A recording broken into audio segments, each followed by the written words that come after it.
Hello dear students, आपका एक question आया है। Four metallic plates each with a surface area A R placed at a distance D from each other is shown in the figure. ये capacitor की plates हैं और हर दो plates के बीच का जो डिस्टेंस है वो डी है।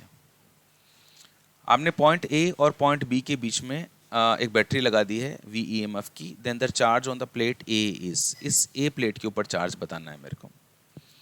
देखो, अगर मेरे को उस पर चार्ज बताना है तो सबसे पहले मेरे को देखना पड़ेगा कि बैटरी में से कितना चार्ज निकल रहा है और वो किस तरह से डिस्ट्रीब्यूट हो रहा है हर प्लेट पे। तो मैंने क्या किया कि यहाँ पे एक बैटरी कनेक्ट कर दी, ओके।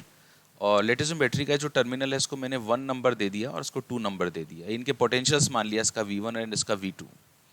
अगर इसका पॉइंट का नंबर मैंने 1 दिया है देन ये भी 1 और ये भी 1, सेम पोटेंशियल होगा इसका, इनका भी 1 होगा। और अगर इसको मैंने पोटेंशियल 2 दिया है तो इसको मैं 2 से रिप्रेजेंट कर सकता हूँ ऐसे, ओके। सबसे पहले मैंने क्या किया, सर्किट को सिंप्लीफाई किया।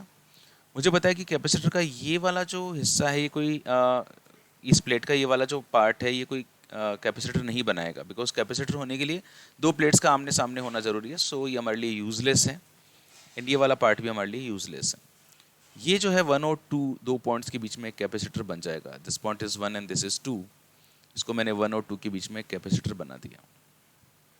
देन ये वाला जो पार्ट है ये भी 1 और 2 के बीच में कनेक्टेड है। So this is again a capacitor of the capacity C, and this is again a capacitor which is connected between point 1 and 2, okay। ये वाला पार्ट हमारे लिए यूजलेस हो चुका है and now this is connected with the battery of voltage V।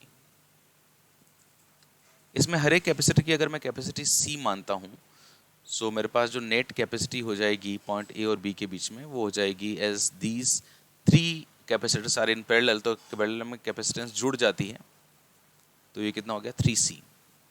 मैंने देखा कि बैटरी से जो टोटल चार्ज जो बाहर आ रहा है, total charge supplied by battery, battery ने कितना चार्ज सप्लाई किया अगर मैं निकालना चाहता हूँ तो Q is equal to CV। C is 3C and this is V। C है मेरे पास में epsilon naught A upon D, किसी भी पैरेलल प्लेट कैपेसिटर की कैपेसिटी का formula, and this is V, okay. तो ये epsilon naught 3 epsilon naught AV upon D मेरे पास में नेट चार्ज आया। ये जो भी नेट चार्ज आया बच्चों, ये एक्चुअली 3 बराबर हिस्सों में बटा, ये तीनों बराबर हिस्से थे एंड मुझे सिर्फ इस प्लेट A के ऊपर चार्ज चाहिए था। तो प्लेट A ये वाली थी, तो इस प्लेट A पे जो चार्ज जाएगा इस टोटल चार्ज का 1/3 जाएगा, क्योंकि तीनों की कैपेसिटी बराबर है ना, तो तीनों में 1/3 1/3 1/3 जा रहा है। तो इसमें जो पार्ट जाएगा वो 1/3 जाएगा। तो charge on A is 1/3 of total charge, 1/3 of the total charge, and total charge is 3 epsilon naught AV upon D। 3 से 3 कैंसिल हो गया and my answer is epsilon naught AV upon D। So this is your answer। Keep connected with me और ईश्वर आपको आपकी मंजिल तक जरूर पहुंचाए। God bless you।